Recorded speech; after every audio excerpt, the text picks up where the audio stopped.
Nehemiah chapter 1. I just want to give a story about Nehemiah. Nehemiah was among the people that were taken into captivity in Babylon together with others.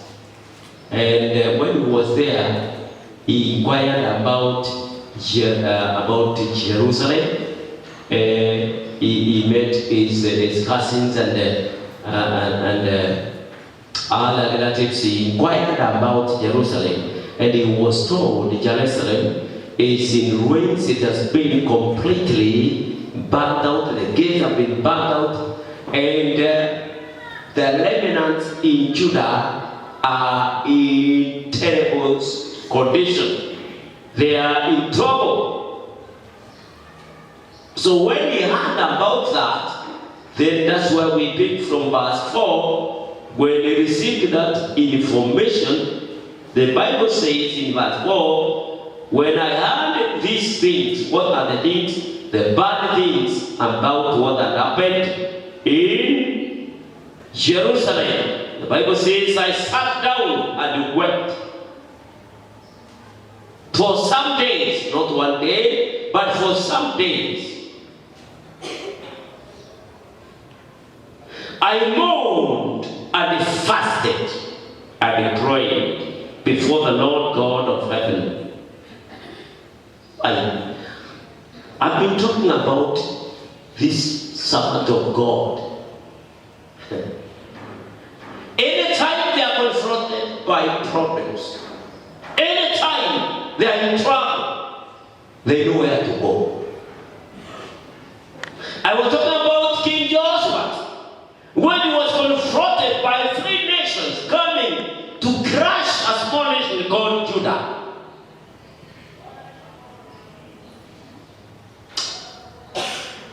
the reaction of these people gives me an encouragement, and it shows us whom we should turn to when we come to the end of our lives. The Bible says Jehoshaphat turned into his God and declared a fast the whole land of Judah, and men with their wives and children and little children, they all gathered together to seek the face of God. Through prayer and fasting, victory was given to King Jehoshaphat. 2 Chronicles chapter 20. Now, this is another man of God, Nehemiah. He hears about the bad news about what has happened in Jerusalem. And of course, in Jerusalem city was destroyed. Even the temple of Solomon was also destroyed. The man felt so bad, because what is their Zion? That is where the presence of God was. That is where they used to meet with God. That is where they used to sing songs of praises in Zion. And that is why when you read from the book of Psalms 137, verse 1, when these children of Israel from Judah, when they were in captivity in Babylon, they were asked by their masters to sing the songs of Zion. They cried and said, there is no way we can sing the songs of Zion in a foreign country. We cannot sing the songs of Zion in captivity. When they remembered Jerusalem, they wept. This is another man of God. When he was told what has happened in Jerusalem, he wept, not for one day. The Bible says for some days. He said for some days. The Bible says for some days. And not only wept, he also fasted and he prayed. He fasted and he prayed because of what he heard about Jerusalem.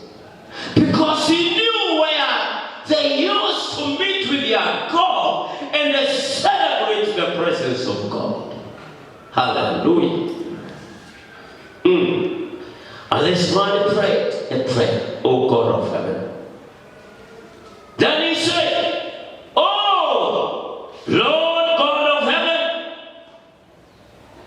the great and awesome God, who keeps covenant of love with those who love him and obey his commands. He knew God. He knew who God is. He knew the God of heaven and not gods. He knew where his answer could be found. Bwana sana. Nehemiah prayed a prayer, a desperate prayer. A prayer that touched the heart of God. A prayer that made Nehemiah to be favored by each king as a slave. He received the favor of God all the way from his master. The story is a bit long, but I want to tell you the prayer of the righteous people, as James 5:16b says. It is effective and powerful. The prayers of a servant of God, the prayers we offer before God, they are effective and powerful. They are able to suppress the powers of the enemy. The prayers of righteous people are able to destroy COVID-19. I am telling you, the prayers of righteous people, they can turn around this nation of Kenya. The prayers of righteous people can bring the favor of God in your family, in your business. And you know, when the favor of God comes upon you, things will change. Yes. Oh yes, you stop struggling from there on. When the favor of God comes upon you, there will not be any struggle anymore. All you need is the favor of God, and wherever you go, you will be favored of the Lord. Amen. Joseph and the favor of God. The Bible says because God was with him wherever he went, wherever he went. His favor, God's favor was upon him. In a foreign country, he was able to maneuver his way to become the president of Egypt. Why? Because of the favor of God. In the prison, he had a position. Yes. Hallelujah. And people were inquiring from him. Hallelujah. In the prison, the king called for him to interpret the dream. In prison. He was in the prison that time. Somebody said there's somebody who can interpret this dream. But he's a prisoner. Mabusu. But with favor of God. Mabusu. With a dream of God. Mabusu. With the favor of God can perform supernatural miracles. Amen. And that is the same man that was sold as a slave. That is the same man that was thrown into a pit to die. But the favor of God was upon him. Yes. And again, he was a dreamer. And a dreamer with a golden dream cannot disappear easily like thin air. He cannot die like others because the dream must come to be fulfilled. Amen. Now a dream. Hallelujah. A dreamer cannot be taken away easily like that. This is the man. Nehemiah, a prisoner in Babylon, he decided to have a dream It decided to put up the wall of Jerusalem by faith, first and foremost, after prayer and the fasting and the weeping and the crying. He had a dream. He had a dream. He had a dream. He had a liberation. He had a liberation from God. He had a liberation from God. And he became the man that was to be the overseer of the building of the wall of Jerusalem, so that he can usher in Ezra to come and also start building the temple. Because you cannot build the temple before you put the wall. You need the wall first. Hallelujah. And this is a man that was used of God because he had the seal. He had the seal of God.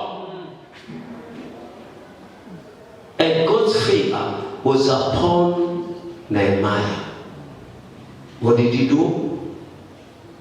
He was given favor by his king. He was given soldiers to guard him all the way to Jerusalem.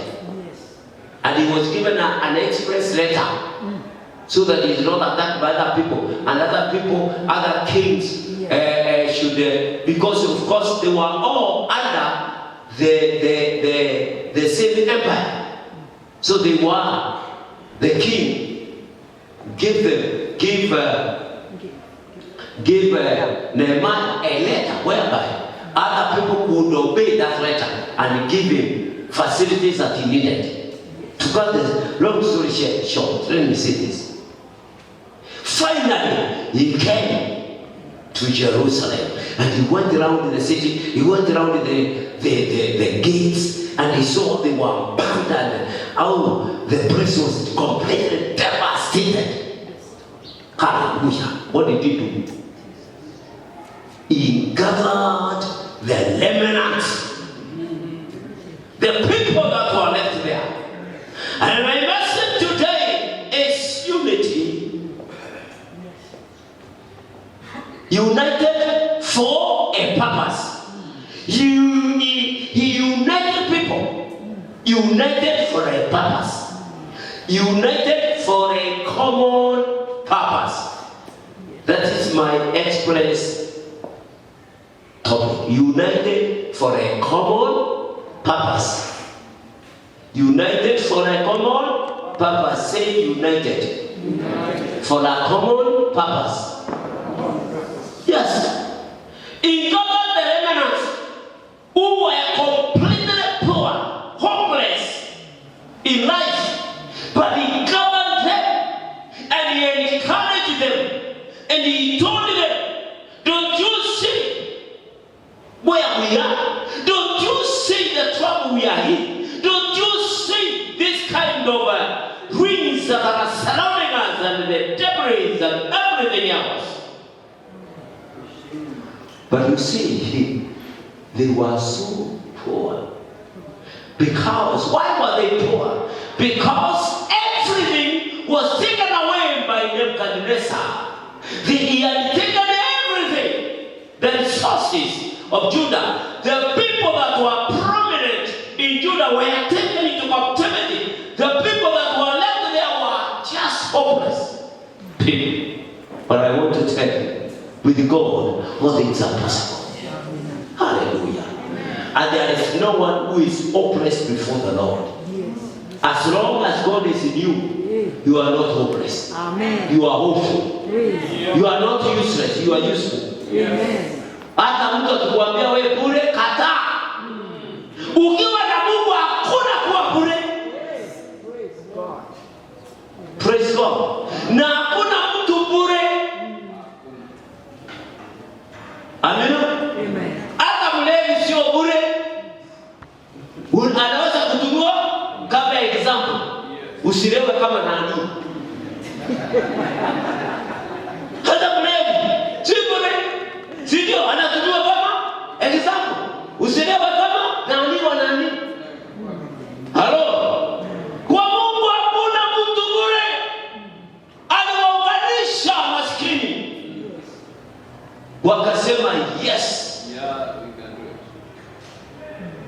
He said, come, let us build this wall. They gathered together and they said, yes, we are here. We have come and we are ready to build. Even though we are that poor, we trust in this God. Bwana sana. Wewe unaonaje? Unaonaje hata mali tuko sahi? Si neema ya Mungu. Jamani. Watu wakituangalia isili unaweza patikana anything. Isili huko hata kukaitwa siweji. Unajua siweji ni nini? Hebu tafsiri, ambia mtu atafsiri kwa mama yake.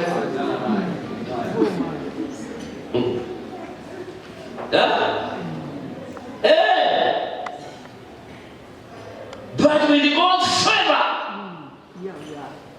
Israel can be turned around to be another city of its own, because Jehovah is in that city. It can be the Jerusalem where God's presence is. And when people come in there, it's their Zion. They can sing songs of praise to God, and the glory of God comes down, and miracles and signs and wonders take place in the Zion of God, in Zion conditioning. Oh my. Signs and miracles in place in Zion, in Israel. Where the presence of God is, signs and miracles are inevitable. Demons and powers of hell must give way where the presence of God is. The power of the enemy cannot be disturbed. The power, oh yes, that is vested in the lives of men and women. It doesn't matter the little earning that you have. People know if you are going, if really your church is in 3, you are a low one. Automatically. Kama wewe unaenda kanisa isili, mapato yako ni olela obvious. Watu wanakuhesabu hivi. Hello? Yes. But can you see the glory of God in your life? Can you see the glory of God in the house of God? Can you see? Can you just thank God? See where you are sitting today. It's like a capital or the family basilica. There is terrace where you are stepping on. The same terrace in the Holy Family basilica. It's the same terrace, my friend. Kwenda huko uangalie na macho mbili. Ni hii terrace ndio. Yes. Enda hata St. Andrews is the same. St. Stephen is the same. You can bring the glory of God down here. Yes. Because of Jehovah. The Jehovah's presence has no limitation. When you call upon him, he will bring silver and gold down here. Praise be to God. For his own glory and honor. Pande nyingine ni tiles. Hizo umesiona wapi? Uliza mtu umesiona kama hii. Sabuni hii ya tiles. Siko wonderful, excellent. Hizi nazo na hizi nazo ni za wapi? Hizi nazo sitauza wanakuanga na hii au ni mkaka mbele yake. With God things are possible. God is not limited by where you are. God is not limited by who you are. I am telling you, God can turn around your life. And you can sit together with the kings wherever they are seated. You can find yourself, yani seated together with them. Hule ni nani na hule ni nani nao hapa. Because with God, all things are possible. Do not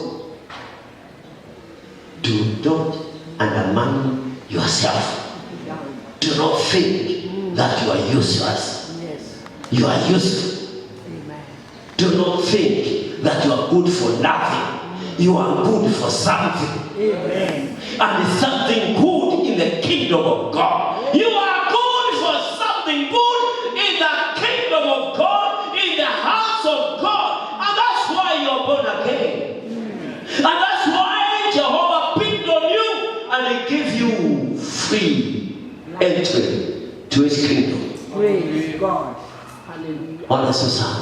He has permitted other people in different localities, but He has picked on you so that you can enjoy His benefit, His grace, love and mercy.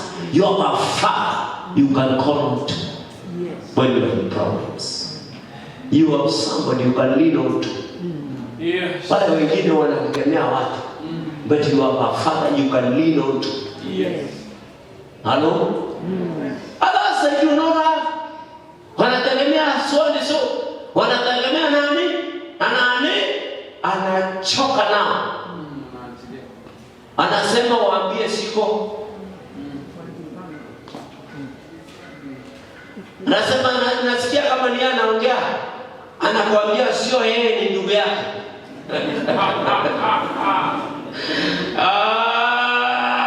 Our God is not like your brother.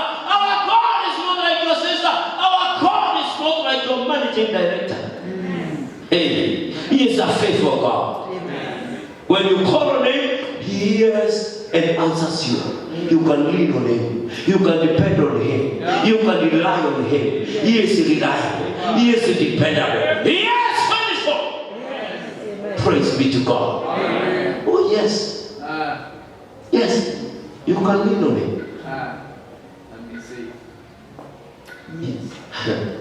Si ulitegemea watu na wakakuangusha kabisa. Na wakakuangalia na macho mbili. Wengine wakakuepa wakati washinda. But God will never leave you or forsake you. Praise be to God. This man of God, he gathered those people. They started building. And they said, we will build. I like what this Bible says. What they say in Nehemiah 4:6. But okay. Let's read Nehemiah 2 verse 18. They replied, let us start building. So they began this good work. Have you gotten that? Yes. Amen. Nehemiah chapter 2 verse 18. Come. Nehemiah said, let us build. They replied, let us start building. So they began this good work. I remember to have read the same scripture somewhere in a place called Leah in Calais with some leaders, and we agreed we will put our hands together and start building the SOP. I thank God for those that can remember and have been faithful in that. May the Lord remember you and bless you. These people said, yes, let us start building. And they began the good work. What we are doing is good work. We have already begun. With us, we are continuing with the good work. Let's not stop it. Let no evil or no devil whisper to you any other language apart from the one that is mentioned here. That let us start building. So they began the good work. Let's read Nehemiah 4:6. Nehemiah 4:6.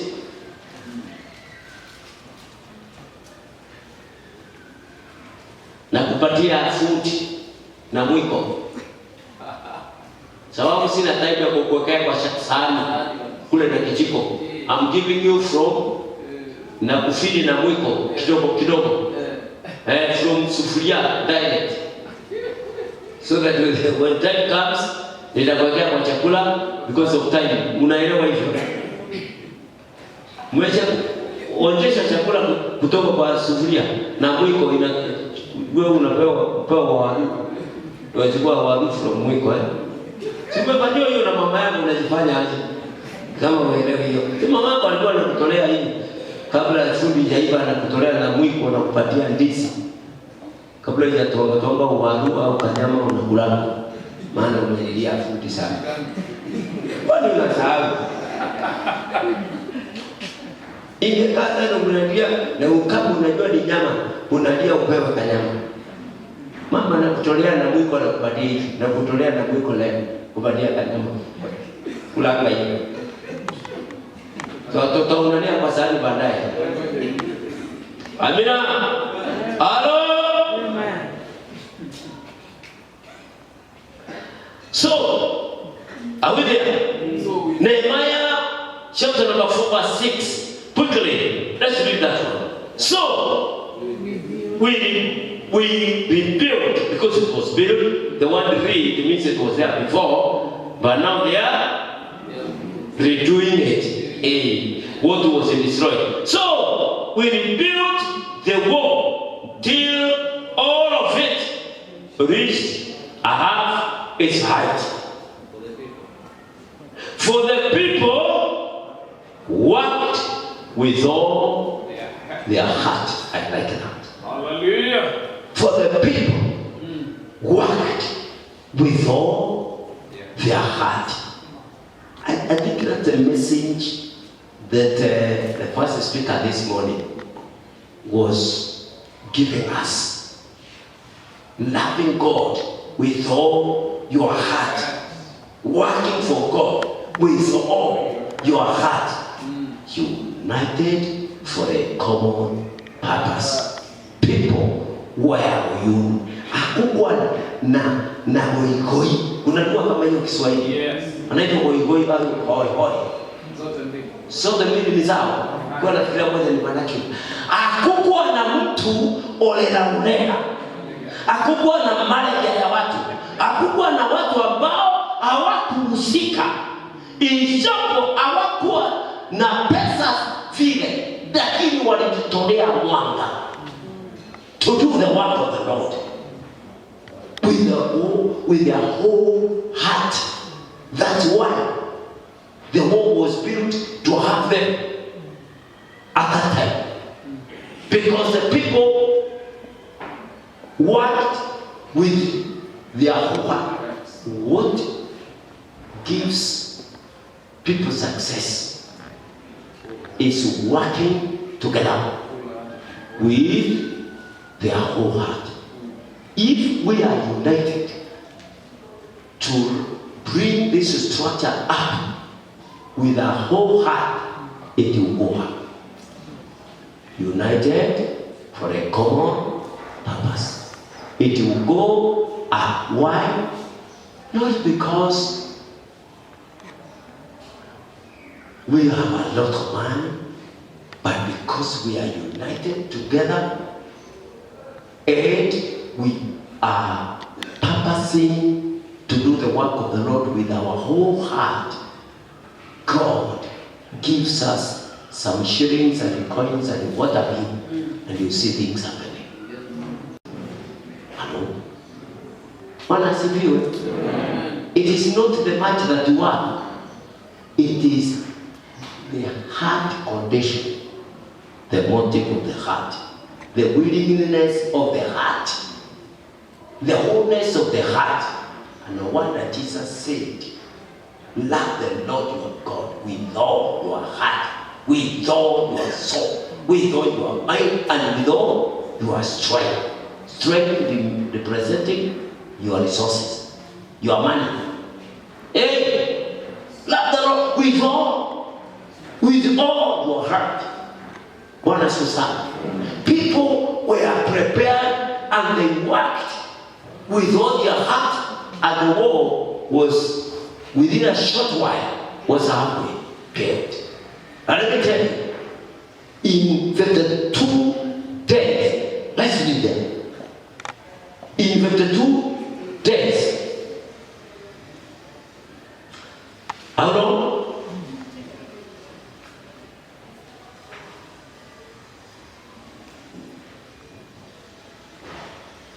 In 52 days, the wall was completed. Where is that written? So, it is in verse 6. Verse 6, chapter 6, verse 13.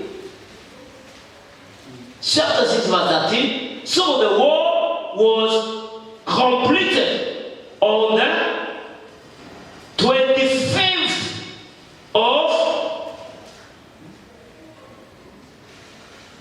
which month is that? Which month is that? Nafikiria ni June. I don't know.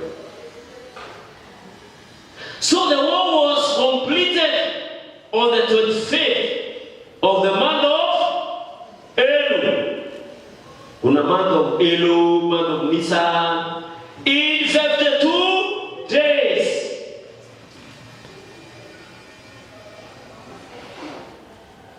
When all our enemies heard about this, the surrounding nations were afraid and lost their self-confidence because they realized that this work has been done with the help of God. Hallelujah. They realized that the work has been done with the help of God. We are relying on God for this work in Israel. Not by might, nor by power, but by His Spirit, says the Lord. It is not by our own wisdom, by our own resources, but we are relying on God. Hallelujah. Amen. And this house of God there will be built.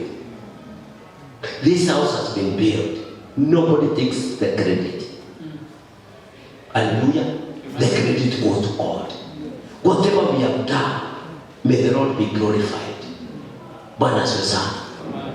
Amen. Hakuna sifa inaenda kwa mtu. The nations are the surrounding. Because those people are very poor. Nebuchadnezzar had taken all the rich people away. He had taken all the gold away. He had taken everything away from Judah. And these people had no ability of putting up a wall of that kind. But with God, God raised the poor people, the remnants that, Nebuchadnezzar could not take the people that are weak and worn and torn. He took the giants, people that were healthy, people that could fit in the battlefield. He took the landed ones so that they can develop that country. He left the people that were just there, the weak ones. But they're the ones who built the wall of Jerusalem. And that's why the Bible says the nations that are surrounding, because they knew. And they say, no. This is built by the hand of the Lord. Yes. People will look at us by friends. Yes. And they will say, this cathedral. No way. These people cannot build such a magnificent building. These ones, what was it in? They will also say the same thing. Yes. These people, they have done this work by the help of God.